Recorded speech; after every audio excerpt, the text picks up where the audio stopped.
what is there in the 7th chapter is that Krishna says the foolish people cannot understand that the Supreme Lord is a person. So this chapter explains how Krishna is a person, how the Supreme Lord is a person, and Krishna is the Supreme Person, not just a person, he is the Supreme Person. So sometimes when Krishna comes in this world, the people, Krishna says that people of lesser intelligence think that he is an ordinary person. He is also affected by the material world. But Krishna here says that Krishna is not affected by the material world. Material energies is above. Then Krishna says, so here in this chapter, Krishna is explaining more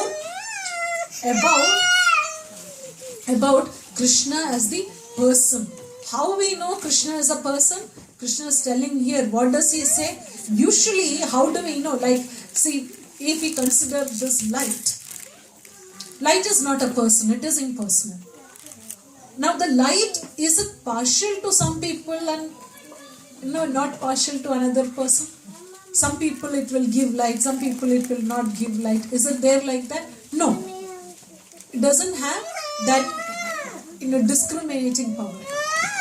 But Krishna says here, Samoham Sarva Bhudeshu. Everyone in this world, I am equal to everyone in this world. But a devotee who thinks about me always, I am in him and he is in me. So even though I am impartial to everyone, but I give a little weightage to my devotee. Okay, so Krishna explains that he is a person, and Krishna says how we should worship Krishna as a Supreme Person and not the demigods. And then he says, I am equal to everyone. How we know Krishna is equal to everyone? Krishna says everyone can approach Krishna. And we see that even children, Striyo, Vaishyas, Tada, Shudra, everyone, whatever is their intelligence level, everyone can approach Krishna. And Krishna ends this chapter with that, and also the verse we heard, if one offers me with love and devotion a leaf, a flower, a fruit or water, anything, I accept it. So that is why, like, Krishna accepts everything. Why? Because what is Krishna accepting in that offering? The devotion. We offer a flower where all the flowers in this world belong to Krishna. But what Krishna wants, so Krishna has everything what is there in the world belongs to Krishna except our heart. So the only thing that Krishna wants is our heart. So when we offer a flower, what is Krishna accepting? Krishna is accepting the devotion from our heart. Now what are we feeling? With what feeling do we offer to Krishna? So that is what Krishna is explaining. And here, what is the most confidential knowledge? That Krishna is a person, and Krishna gives the key to the spiritual world. What is that? Manmana bhavamad bhakto. The last verse of the 9th chapter. There's a very beautiful chapter. If we read the translation, it is very nice, because Krishna also says, if someone, it is not like the normal friendship in this material world. If very close friends, something small wrong happens and the friendship is broken, right? But Krishna says, even if someone is my devotee and by some mistake, if they do a small mistake, I don't consider it a big thing. I still consider them devotees because they are still in the right path. Okay, so then Krishna, last verse, Krishna says, Manmana bhavamad bhakto. This is the most important verse. So we can see the 9th chapter ending halfway now. So engage your mind always in thinking of me. Become my devotee, offer obeisances to me and worship me. Being completely absorbed in me, surely you will come to me. So this is why this is the key to the spiritual world. How do we go back to Krishna? By following this verse. Simple. There's nothing difficult in this. When we look at it, just think of Krishna, offer obeisances to Krishna, and become my devotee, worship me. Being completely absorbed, he'll come back to you. Very simple. No? Okay, so this is the 9th chapter ending. So, do you need a break? I think. Dear to Krishna. Now we saw how Krishna is a supreme person, how Krishna's opulences are, how to reach Krishna. Now the next is how to be dear to Krishna. So Krishna is telling that Priya means dear. Who is dear? So he's telling, he's giving, Krishna is not like a judge or a teacher or very serious person telling you do this and then you are dear to me. Otherwise, no. He says, if you can do, if you can fully surrender, fully dedicate everything to me, then you are dear to me. But if you cannot do, just whatever you are doing, give the results to me. No? So in that way, he is giving the gradations. No? So first Krishna is telling that who is always engaged in Krishna's service at last achieve me. But he is telling that those who are trying all other ways, kleshodhikara, klesha means trouble. Other paths are all troublesome and you don't get the result also. Like we can see now, we are just reading Bhagavad Gita, we chant, we dance or we do aarti, we take prasadam. These are all very, very things which are very easy to do. We don't have to sit in yoga posture for so many hours or, stand upside, would stand with our head down or, all those things are not needed. Just by reading about Bhagavad Gita, reading about Krishna, we can understand Krishna. So this path is very easy. The path of devotional service is very easy. But the path of other yogic processes are very troublesome and it takes a long time to achieve also. But this devotional service is very easy. Chant Hare Krishna, what is there? Prabhupada asks, what is the difficulty? It's so easy. No? So then Krishna is telling what are the different ways we can reach. So first is fix our mind in Krishna without devotion. With devotion, with full devotion, we fix our mind on Krishna. Otherwise, we just follow the regulative principles. Then we have a desire to attain Krishna. Then if that is not possible, just work for Krishna. We are doing anything, whatever we are doing, we think, okay, I am working for Krishna. And then if that is also not possible, then just give the results of the work. If you are not able to work in that consciousness, like when we are working in our office, we are not able to think, I am doing for Krishna. But if we are not able to do that, at the end of the day, Krishna, whatever I did today, I offer to you. So the result of the activity we offer to Krishna. So in that way, that is easier. No? So if that is also not possible, just try to understand more about Krishna. Get more knowledge about Krishna, which is like reading Bhagavad Gita, reading books. So if all those are not possible, just at least have the knowledge of Krishna. But Krishna is telling better than just having knowledge is to do some activity for Krishna. Better than that is being completely absorbed in Krishna. Then from the 13th to 20th verses, Krishna is telling about who is dear. Because it is very important, you would like to know who is very dear to Krishna. So we'll just read the translation so we can know. One who is not envious, but is a kind friend to all living entities. This is verse 13.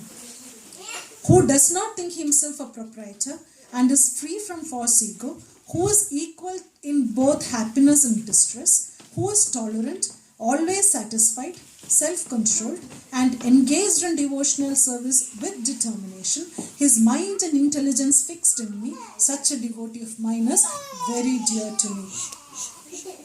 He for whom no one is put into difficulty and who is not disturbed by anyone, who is equipoised in happiness and distress, fear and anxiety, is very dear to me. My devotee who is not dependent on the ordinary course of activities, who is pure, expert, without cares, free from all pains and not striving for some result, is very dear to me. One who neither rejoices nor grieves, who neither laments nor desires, and who renounces both auspicious and inauspicious things, such a devotee is very dear to me.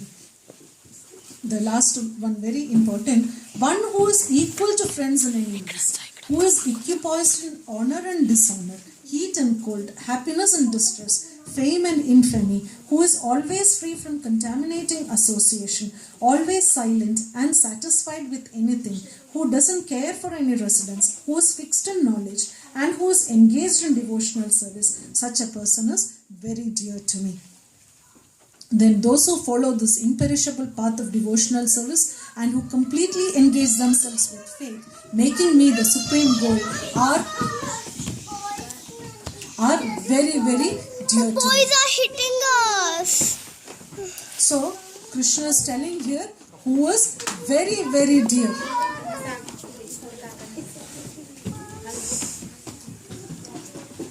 So here, if we really want to be dear to Krishna, then we can read these verses, meditate on that. Then any bad feelings that we have, then we think, okay, no, Krishna said this, if we are equal to friends and enemies, that is very important, It's very difficult to be equal to friends and enemies, but then we can inspire ourselves by saying, okay, what would I like? I would like to be dear to Krishna, so let me try to be equal to everyone. No friends, no enemies. So that's why this Bhagavad Gita can be a guiding light in our life. And being in both happiness and distress. When distress comes, it's very difficult for us to be composed, but then we can think, oh, Krishna said if we are equipoised in honor and dishonor and happiness and distress, so let me tolerate. For what? For the pleasure of Krishna. So then if we love Krishna as a person, and then if we can follow these, then it is very easy to be happy in equipoised everything. Not affected by material world. Okay, so the 12th chapter is over. The main thing. Now Krishna again comes back to the material world. So we will see the 13. But see, there's no verse or no sentence where there is no Krishna or it is not spiritual. But here also there is, but not like the 7 to 12 where it is only about Krishna. It's all wrapped somewhere. So someone who is just reading will not understand the Krishna part of it, but we can see. Okay, so chapter 13. Why do I raise my children? For Krishna. Then how do we take care of the kids? Perfectly, because we are doing it for Krishna. So then just by implementing this verse in our life, the whole life changes. So how will we behave then? Krishna has given here Padma Patram Ivambasi. Padma Patra means lotus leaf. In a lotus leaf, when there is a drop of water, it doesn't get attached there. So we live in this world like a lotus leaf. We are in this world, but not of this world. We are not attached to nothing. So that is why Bhagavad Gita is called the manual, because it guides us how to live in this world. Are you getting the idea why it is called the manual? That how Krishna is guiding us, how we should live in this world. So we move to the next 6th chapter. The different food items in the 3 moods. So if it is freshly cooked and offered to Krishna, then it is in the mode of goodness. Then if it is very spicy, with very hot and those kind of food is in the mode of passion. And then when the food is like, killing some dead animal, eating that, and stale food from 2 days back, keep everything in the fridge for days together and heat and eat, that is in the mode of ignorance. So like this, Krishna is explaining the different divisions which are there. Also penance, then how penance is done in 3 different ways, then the austerity in the 3 different ways, then charity given. So for us, the general concept is whatever charity, that is good. But Krishna explains this is also of 3 categories. Charity when it is just done out of duty, without expecting anything in return, that is in the mode of goodness. And also Deshe Kaleja Patreja, according to the time, place and circumstances. Not like giving money to the person sitting in the roadside, homeless person, to buy drugs. People give money because they just think, okay, giving money is charity. But they are not looking what is the time, place and circumstances for what they are going to use the money. So if it is given with understanding the time, place and circumstances, given to the right person at the right time, in the right circumstances, then it is mode of goodness. Then mode of passion is into these three categories. Every activity can be divided into these three categories: mode of goodness, passion and ignorance. So we saw in the previous chapter, in the 13th chapter, that there is the field, field of activity and the knower of the field. The farmer doesn't have anything to do with the field. He is different. So the same way the soul is different from the body.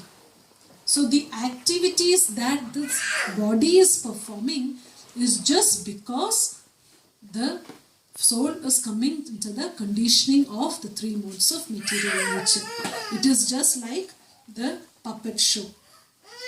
You know, the puppets has the strings, and then the finger is moved and the puppets jump accordingly. So Arjuna asking few questions. He is asking about who is nature, who is enjoyer, what is the field and knower of the field, and knowledge and the object of knowledge. So these questions Krishna is answering. Mainly in this, Krishna is introducing one more topic, which is Paramatma, super soul. So Krishna is comparing this body to a field, where the farmer is. So the field is there where the farmer cultivates, and the farmer knows about the field. But the farmer knows about the individual field, but there is someone else who also knows not only this field, but all the fields. He is the king of the land. So there is a farmer who is an individual who knows only that particular field, and there is a king who knows all the fields. So the same way we have the field, which is our body, and we have the soul, who knows about this body, but there is Krishna who knows all the bodies, and how Krishna resides in each body as Paramatma, as the super soul. So here Krishna is telling there is soul and the super soul. Soul knows only that particular body. Super soul knows all bodies, not only all the fields, but also the super soul knows the past, present and future. So that is why we call that conscience, or we call that, I was thinking I should take that. Someone was telling to me that you should take the umbrella, it is going to rain, and I didn't take, and it rained and I had to go. So we always, sometime or the other in our life, we come across a situation. I heard a voice saying. Who is that voice? It is the super soul. So what is the purpose of Krishna consciousness is connect to the super soul, that we can directly get instructions. What is the advantage? Because the super soul knows past, present and future. So it's very easy. Then we don't have any problems in life. Why? Because the super soul is always guiding, and super soul knows what is the correct thing to do, and super soul also knows what is the future. What is good for us, what is not good for us, everything. So we just listen to the super soul, and then we can perfect our life. So how do we listen to the super soul? How will we see our actual self and the super soul? Is by chanting the Hare Krishna Maha Mantra. If we chant the Hare Krishna Maha Mantra, the mirror, the dust in that mirror is gone. We will be able to see ourselves properly. Also, we will be able to see the super soul properly. And we get guidance very easily from the super soul. Okay, and another question that Arjuna is asking is, what is knowledge? And that is also Krishna explaining that 8 to 12 verses. Yes, 8 amanitum adambitum. He is explaining what is knowledge, and then he is telling all this I declare to be knowledge, and besides is whatever there may be is ignorance. Very clear. What is knowledge? So he is telling humility, pridelessness, non-violence, tolerance, simplicity, and Srila Prabhupada very mercifully has given the explanation for each of this. what is humility, what is pridelessness, what is non-violence, and cleanliness, steadiness, self-control, renunciation of the objects of sense gratification, absence of false ego, the perception of the evil of birth, death, old age and disease. That also, not like, the modern tendency is to deny everything. They construct very super speciality hospitals. You go to the hospital, you feel like you are in a hotel. What are they trying to say? Don't worry about disease, it is nothing, you still can be happy. But Krishna is telling that is not knowledge. To understand the evil of birth, death, old age and disease is knowledge. To understand that it is not, to accept that disease is not the proper state. The same way with old age. People try so much how to stop old age, how to stop death. So much they are struggling. So Krishna says that is not knowledge. Knowledge is to accept the problems of birth, death. To accept that this birth, death, old age disease is troublesome. Not to stop that and trying to overcome. That is not knowledge. So aspirant. Then the main thing in this is the approaching a bona fide spiritual master and the philosophical search for the absolute truth. These two is knowledge. Krishna is very clear. And we have to approach a spiritual master, and we also have to have that philosophical search for the absolute truth and accepting the importance of self-realization. Otherwise, we are just living in ignorance. Okay. So, and the last verse is also very important, where Krishna is telling how we kshetratnyor evam antaram jnana chachusha.